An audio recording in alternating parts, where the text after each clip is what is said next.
వి gold trusted gold buyers తాకట్టులో ఉన్న బంగారాన్ని విడిపించి ఈ రోజు ఉన్న మార్కెట్ ధరకే కొనబడును. మరిన్ని వివరాలకు సంప్రదించండి 77107720.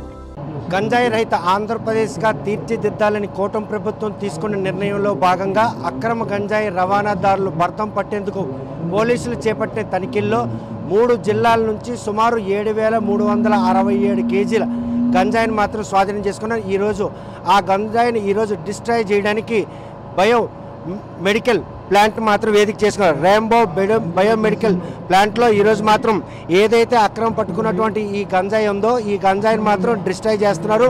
ప్రస్తుతం ఈ ప్లాంట్లో ఆ ప్రక్రియ ఎలా మొదలు పెట్టారు, ఆ ప్రక్రియలో భాగంగా ఈ గంజాయిని ఎలా చూర్ణం చేస్తున్నారనే విషయం మనం చూద్దాం. చూస్తే కనుక గుట్లుగా పడి ఉన్నటువంటి ఈ గంజాయిని మాత్రం ఎంతోమంది యువత భవిష్యత్తును మాత్రం నాశనం చేస్తున్నట్లు ఎటువంటి అతిశక్తి లేదు.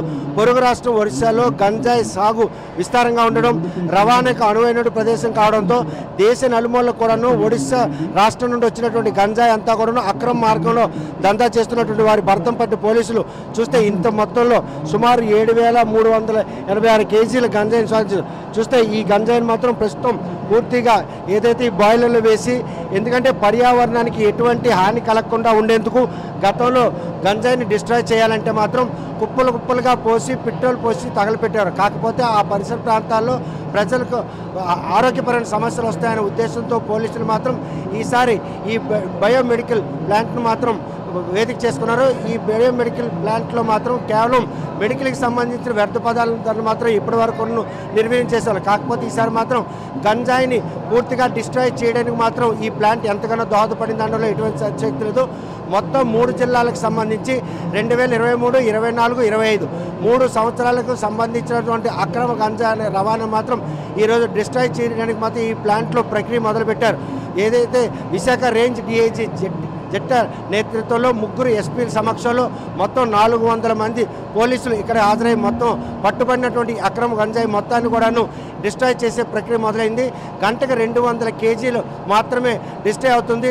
ఈ 7,000 సుమారు కేజీల గంజాయిని మాత్రం డిస్ట్రాయ్ చేయడానికి మరో 3 రోజులు పట్టిన దాంట్లో ఎటువంటి అతిశక్తి లేదు. అనునిత్యం కూడాను అక్రమ గంజాయి రవాణా చేస్తున్న భర్తం పట్టిన పోలీసులు ఇంత పెద్ద మొత్తంలో పట్టుబడినటువంటి ఈ గంజాయిని మాత్రం పర్యావరణానికి ఎటువంటి హాని కలగకుండా ఉండే విధంగా డిస్ట్రాయ్ చేసేందుకు చేసినట్టు ప్రయత్నం ప్రతి ఒక్కరూ హర్షిస్తున్నారు. భవిష్యత్తులో కూడాను ఈ ప్రక్రియ కనుక సక్సెస్ అయితే ఇదే పరంపరలో మొత్తం గంజాయిని కూడాను పూర్తిగా డిస్ట్రాయ్ చేయడానికి అవకాశం ఉంటుంది అనడంలో ఎటువంటి అతిశక్తి. వీడియో జర్నలిస్ట్ రామకృష్ణతో సత్యం, RTV శ్రీకాకుళం. మరిన్ని వీడియోస్ కోసం ఛానల్ ని సబ్స్క్రైబ్ చేయండి. లేటెస్ట్ అప్డేట్స్ కోసం వాట్సాప్ ఛానల్ ని ఫాలో అవ్వండి. ఆ లింక్ డిస్క్రిప్షన్ లో ఉంది.